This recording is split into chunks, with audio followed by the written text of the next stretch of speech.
Robotech, the Stargate Saga Chapter 1's in 3D reclamation site L314 Giza Plateau, Egypt. The 5th of September 2013. Colonel James Fawcett, formerly of the U.S. Army Corps of Engineers, now at Army Corps of Engineers, smiled as he carefully read through the latest report from the teams working outside the dense Robotech alloy walls of the Repoposts in 3D dropship that they had been using as a base for the last few months. Finally, after several months of work, they had almost finished the job that they had been sent out here, to the torn-up remains of the Giza Plateau, to do. The job in question was one that he, and many of his colleagues, was becoming quite familiar with. They were here to remove a crashed Zin 3D warship, specifically a Thavel Salang-class heavy cruiser, that had fallen to Earth in the aftermath of the Rain of Death and the battle with Dolza. The cruiser in question, like so many others, having been caught up in the massive reflex weapon detonation that had not only obliterated the massive asteroid that had been converted into the Zin 3D's main fleet base, but created a wave of supercharged particles and plasma that had annihilated the vast majority of the Zin 3D main fleet.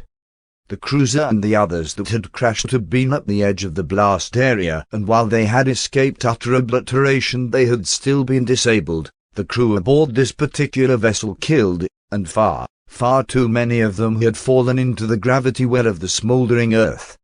This particular cruiser had come down over North Africa, and as it came in had completely trashed the pyramids of Giza, the ancient Egyptian monuments, which had endured several millennia of Saharan sandstorms and countless generations of tomb raiders, being no match for a few million tons of super-strong alien alloy falling at hypersonic velocities, before ploughing into the rest of the Giza Plateau and ripping up the sandstone like it was water before coming to a dead halt. There it had laid, leaking both gamma and hyperionic radiation from broken open sublight engine cores, radiation that had begun drifting towards both Cairo and the extremely fertile farmland of the Nile Delta. A situation that everybody knew could not have been allowed to continue, especially as they needed all the fertile farmland they could get right now, as so much had been scorched into uselessness by the quantum fires of the Rain of Death. Hence Admiral Glover and General Markwell had sent them here to clean up and dispose of the wreckage before the radiation could reach either Cairo or the Delta. Using a number of adapted destroids, specifically Spartan destroids, which were the easiest to customize and had fully functional hands much like on a Batloid, they had gotten to work. The damaged sublight engine cores had been relatively easy to remove and transport somewhere they could be safely disposed of through a combination of disassembly and decontamination. The bigger problem they had faced was disassembling the rest of the ship due to the heavy armor and structural bracing that all warships had, not to mention some of the more complex internal components like the reflex furnaces, as well as safely removing the cruiser's huge stockpile of anti-ship munitions. It was the disassembly of the ship that had taken the most time. But now they had more or less finished. According to the report, the last few segments of the hull were scheduled to be taken away to a foundry outside Lisbon later today, where they would be melted down and recycled. After all, there was nothing wrong with the metal. Once recycled, it could be used for any number of purposes, including the rebuilding of Earth's infrastructure, which had naturally been very badly damaged during the rain. He had already heard that some of the metal they'd recovered had already been recycled into a brand new maglev track between Paris and London via a newly refurbished and upgraded, a project that had actually begun before the rain, but which, like so much else, had had to briefly put on hold by the need to deal with the post-rain global humanitarian catastrophe, Channel Tunnel. A knock at the door brought him out of his perusal of the progress report. He looked up with a frown of confusion, wondering who it was. "Come in," he called out. The door opened and Lieutenant Paulson, who looked a lot younger than his 29 years, came in. "Yes, Lieutenant. Sir, we've finished loading the last of the Zin 3D ship fragments onto the trucks for transport to the airport," Paulson reported before pausing. "However, when we removed the last piece, we found something buried underneath." "Oh, Please let it not be an artifact from ancient Egypt, James thought, knowing that if that was the case it would require him to fill in 6 tons of additional paperwork. He would also have to secure the site until he begged to rustle up archaeologists or Egyptologists from somewhere to come and investigate. Which wouldn't be easy, as so many of the world's scientists had perished during the Reign of Death, as many had been based in universities that had been incinerated during the reflex cannon bombardment. What kind of something? He asked after a moment. Paulson grimaced, having seen the expressions that had flashed across his co's face. Thus, he knew what he had to say was probably not going to go down that well. Hell, he didn't relish saying it himself given all the additional paperwork that was about to be dumped on both their desks.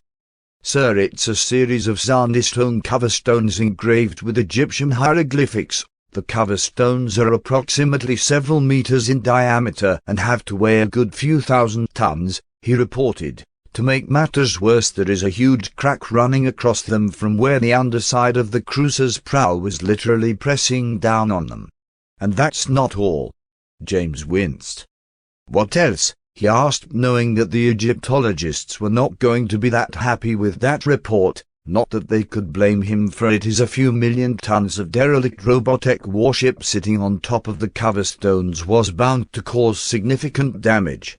Frankly, they were lucky that the whole mass hadn't been reduced to broken shards or melted by the heat of the cruiser's initial impact with the desert floor.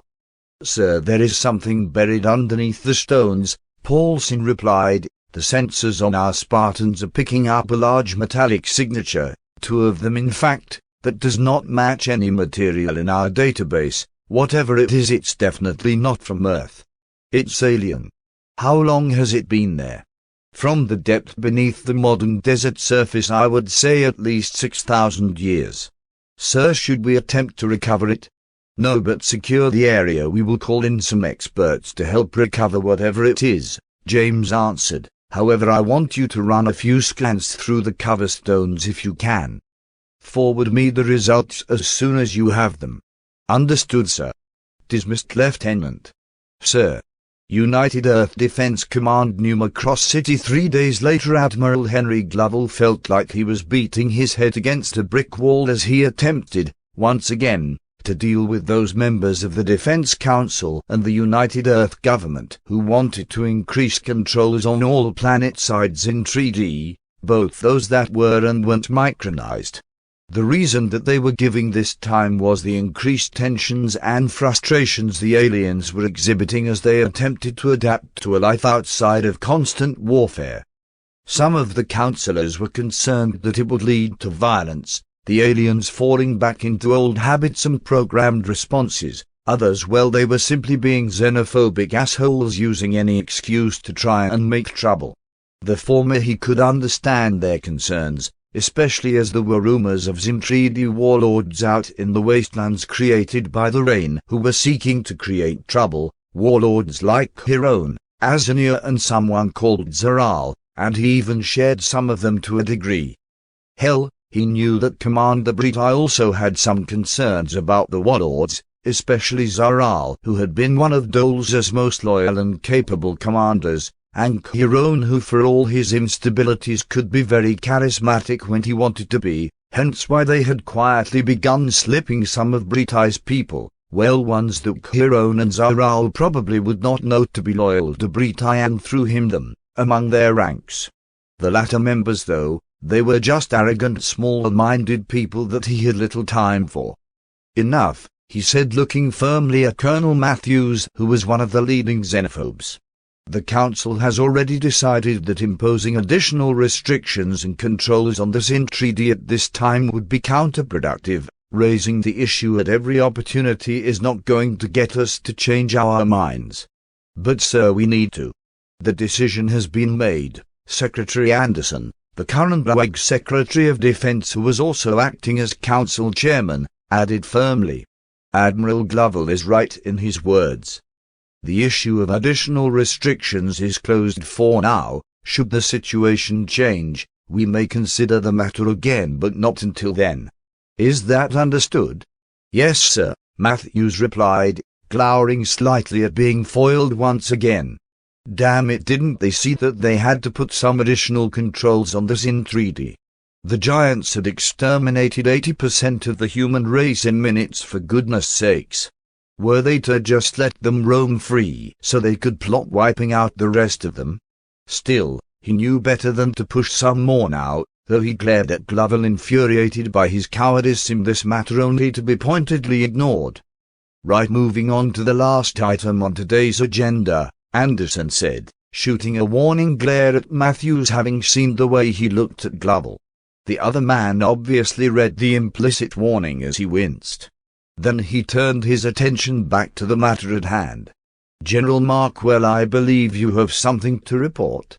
Yes, as you are all aware, I have a number of combat engineering crews spread out around the planet cleaning up some of the more dangerous wrecks in 3D vessels, the general reported. 3 days ago they finished cleaning up the crashed Thuvol Salang cruiser on the Giza Plateau.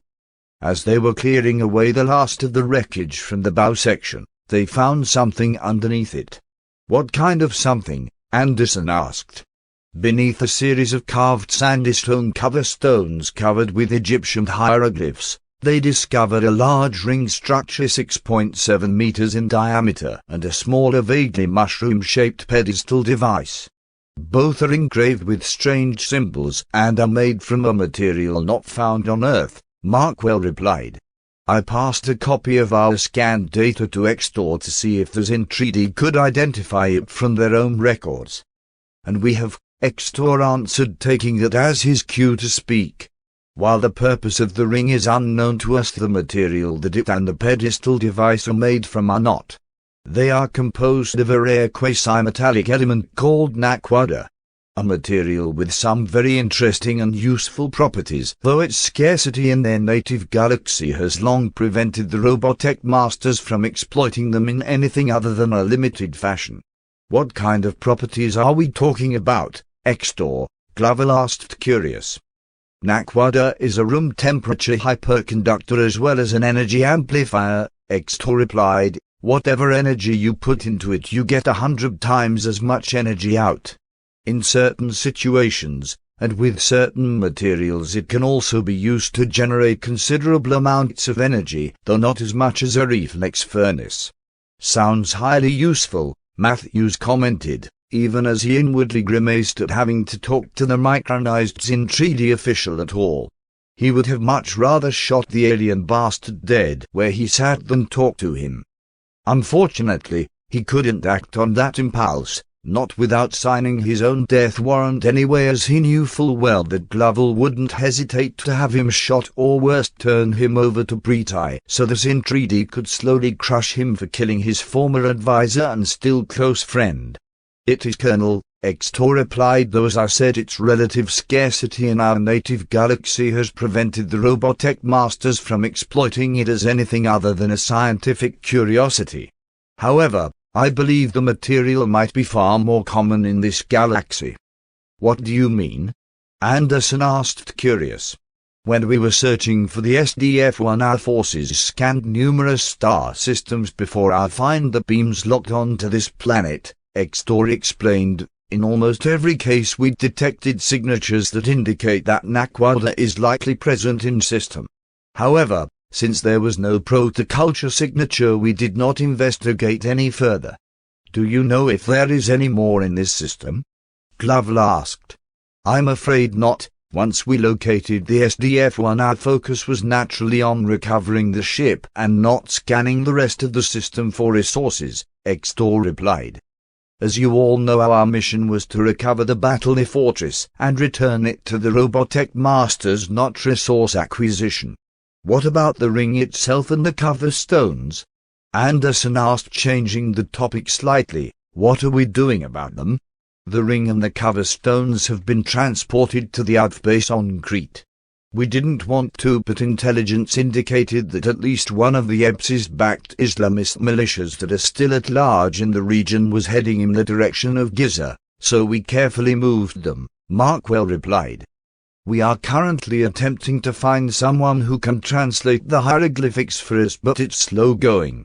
Sadly, Almost all the world's Egyptologists were killed during Dolce's attack or in the immediate aftermath.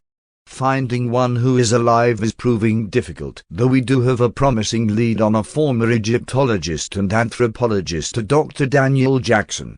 He is now working as a language teacher in a university in the Chilean capital Santiago. As for the rings, some scientists from the Robotech research group facility in Austria, led by an astrophysicist named Samantha Carter, have arrived on the base, and are beginning to examine both it and the pedestal. They have already determined that they are some kind of wirelessly linked mechanism. How so? Glover asked, making a mental note to check up with Emil later if he knew anything about the ring.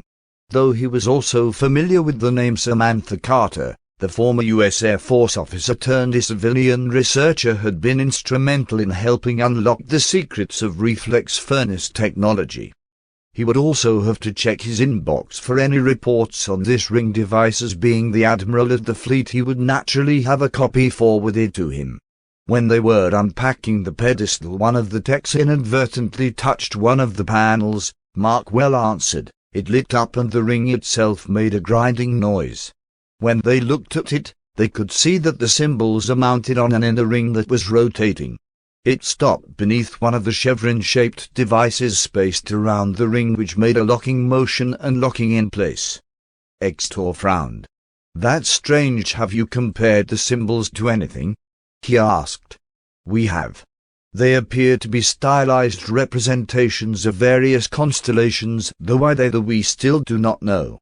Keep us appraised, General, Anderson ordered. Of course, sir.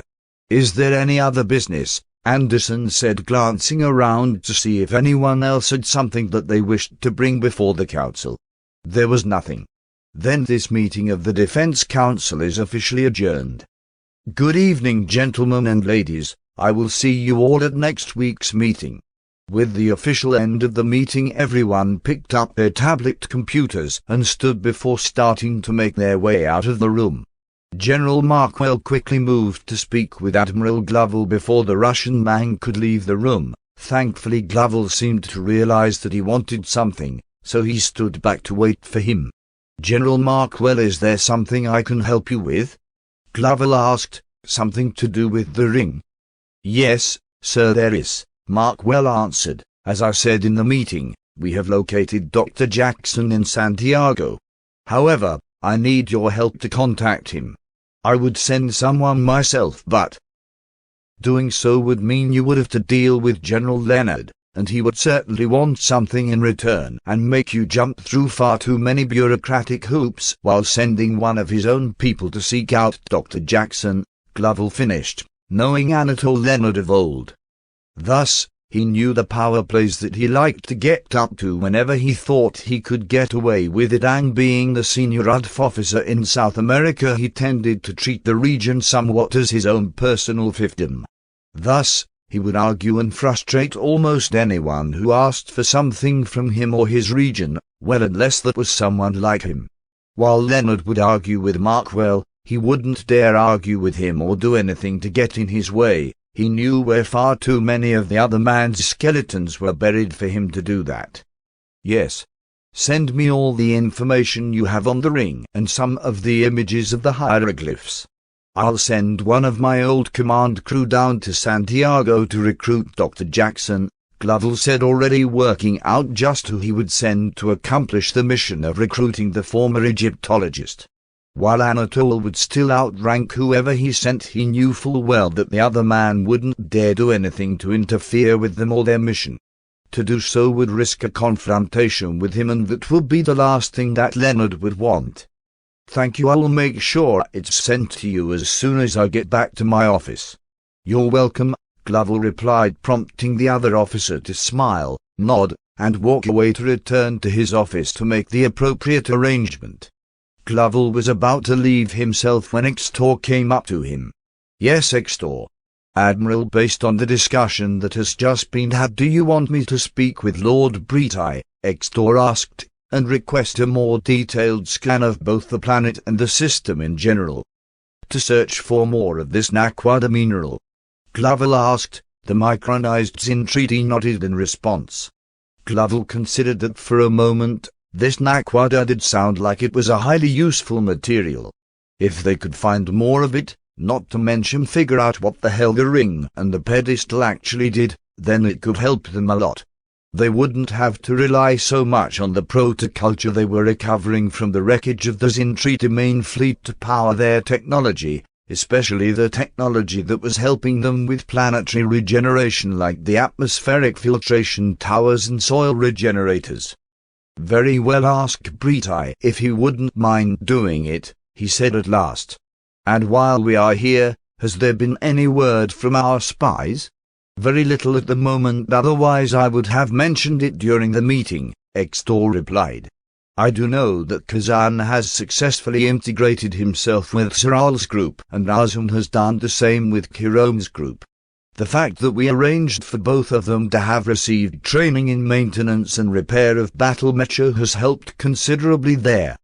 Beyond that we have nothing so far. Beyond that there is considerable friction between Zaral and Kirone, which does not surprise me in the least given Kirone has a less than stellar reputation among my people, though how far that goes at the moment we do not know. It would be advantageous if we could get them to fight one another. Indeed. I have forwarded what information our spies have gathered so far to your inbox. Thank you, Extor. You are most welcome. If there is nothing else, Admiral, I will take my leave and contact Lord Britai to arrange the scans. No, there is nothing else. Good day, Extor. And you, Admiral Glovel, Extor replied with a polite half-bow, that among Zintridi conveyed genuine respect for a superior, before turning and walking away. Glovel watched him go for a few moments, then sighed, and started walking back to his office. He had a mission to arrange and a mountain of paperwork to get through. What fun! Santiago, Chile. 18 hours later, Daniel Jackson felt a familiar mixture of exhaustion, frustration and humiliation pulling at him as he drove through the streets of downtown Santiago heading for the small, somewhat run-down, apartment that he had called home for over a decade now. The reason he was feeling like he wasn't due, well, not entirely, to his job. He actually quite enjoyed teaching young people how to speak English and a few other languages well when they wanted to learn anyway, which his current crop of students didn't seem to want to do. Hence why teaching them was such an exhausting, frustrating experience. Every single one of them would rather talk and gossip about the recent appearance of ADF construction crews, which consisted of a mixture of humans, micronized and full-sized Zintridi, that had shown up a few weeks ago and begun restoring and upgrading the city's infrastructure, which had been quite seriously damaged by the earthquakes that had followed the Reign of Death. He could understand it to a degree. Learning modern international English or ancient Sumerian was nowhere near as cool as seeing giant humanoids, be they biological like those in 3D or technological like the engineering outfitted Spartan destroyers, walking around their city. Of course, understanding it didn't make it any less frustrating. The humiliation, though, came from the fact that he was having to do this work at all. He had not spent nearly a decade becoming an archaeologist and anthropologist just to teach a bunch of teenagers with galloping acne, not to mention the usual amateur dramatics teenagers loved to indulge in, how to speak English and almost other language they had signed up to learn. No, he had done all that work to learn about the past, to piece together the mysteries of the ancient world. He had thought, had actually known, that he had stumbled onto something amazing, something that could rewrite everything they ever thought they knew about the civilizations of the ancient world and Egypt in particular. And what had he got for his trouble? Being laughed out of academia by conservative peers who didn't like anything that interfered with their preconceived notions of the past. He sighed, wondering why it was bothering him so much today. He had had over 2 decades now to get used to it. Then he remembered, as it was on this day all the way back in '94, that he had presented his research and findings, only to be torn to pieces by the attack dogs of the academic world. A world that no longer really existed, as he knew that so many of his former colleagues had died in or just after the rain. Their lives snuffed out either in the quantum fires of phenomenally powerful alien energy beams or in the geological and climatic chaos that had followed as the Mother Earth writhed in agony from the assault. Mentally he shook himself before turning down the road that led to his apartment block. He noted idly that the Advanzim 3D engineers had finished clearing up the collapsed remains of a large hotel complex and had begun preparing the ground for new construction. A quick scan of the sign outside the site showed that it would soon be housing the second of the 3 atmospheric filtration towers that were to be built in Chile, and from there do their part in clearing up not just all the dust and debris that had been blasted into the stratosphere during the rain, but much of pollution from the industrialization of the world, returning the atmosphere to a state of cleanliness that it had not been in for nearly 2 centuries. He couldn't help but shake his head in amazement at that prospect. He was no climatologist, though he did have some passing familiarity with the science from where it had impacted global history, but even he could see how big of a job that was going to be. And if what he had heard on the talk shows was right, they would have it done within at most the next 10 to 15 years, the filters and cleaners made possible through robot technology being just that good. Maybe if the Wi-Fi is working in my building, for once, I'll download some papers on them from the internet, he thought, as it would be a nice distraction from the inevitable marking he would soon have to be doing. Reaching his apartment building, he pulled into his normal parking bay, turned off the engine and got out. After retrieving his box of marking from the back, he made his way inside. 5 minutes later, holding a freshly brewed mug of coffee, he had just settled down in his favorite armchair when someone knocked on his door. He looked up in surprise. Now who could that be, he thought as he put the mug down on a side table and stood up. He made his way to the door and looked through the peephole, to see a beautiful African-American woman in a green UDF uniform standing in the corridor. Who was she? What was she doing here? What did she want with him? He guessed there was only one way to find out. He undid the locks and opened the door to see the woman still standing there, holding a briefcase that he hadn't seen. Standing behind her was a dark-haired young man also dressed in UDF uniform, wearing the insignia of a Robotech pilot. "May I help you?" he asked politely. "Dr. Daniel Jackson?" the woman asked, seeking to confirm his identity, as the man before her looked a little different to the picture she had seen of him. His hair was longer, and he was sporting a significant beard, and all in all looked a bit more haggard. "Yes," Daniel confirmed. "My name is Major Claudia Grant from the Robotech Defense Force," she said, introducing herself. "This is Captain Rick Hunter, my escort and pilot. May we come in, please?" Daniel looked at them in surprise. He recognized the names now. He would have to have been living under a rock not to recognize 2 heroes from the war with us in 3D. "Sure," he said, stepping aside to let the 2 of them enter his apartment. As soon as they were in, he closed and locked the door again. "This way." He led them into the living room and gestured for them to sit on the couch. Like most of his furniture, it was somewhat moth-bitten but was still comfortable. Once they had done so, he sat down in his air chair again. "So, what does the RDF want with me?" he asked. "We need your help," Claudia replied. "Are you aware that you are one of the few people left in the world who can translate Egyptian hieroglyphs? You want me to translate something for you?" Daniel asked. "Why would I do that? I was laughed out of that world a long time ago." "Maybe because doing so could help you prove that you were right all along," Claudia pointed out. Daniel blinked at that reply. He had been quietly searching for years for conclusive, undeniable proof of his theories, so he could return to the academic world if only to say, "I told you so," and to see the look on the face of that sanctimonious ass Jim Raynor when he realized he had been right. While Jim was dead now, like so many others, killed when Washington, D.C. was incinerated by a reflex blast, having proof to show to any of the survivors who still doubted him would be nice. "I'm listening," he said after a moment. Claudia nodded and began explaining about how one of those in 3D cruisers that had crashed to Earth after the defeat of Dolza had come down over Egypt totally destroyed the Great Pyramids of Giza, causing a horrified look to appear on Daniel's face at the news of such a legacy being gone forever, before crashing into the plateau where it finally stopped. How after a year or so it had begun leaking radiation from its damaged sublight engines, and how that radiation had begun drifting steadily towards both Cairo and the Nile Valley, and how they had sent combat engineers to clear up the wreck and deal with the radiation problem.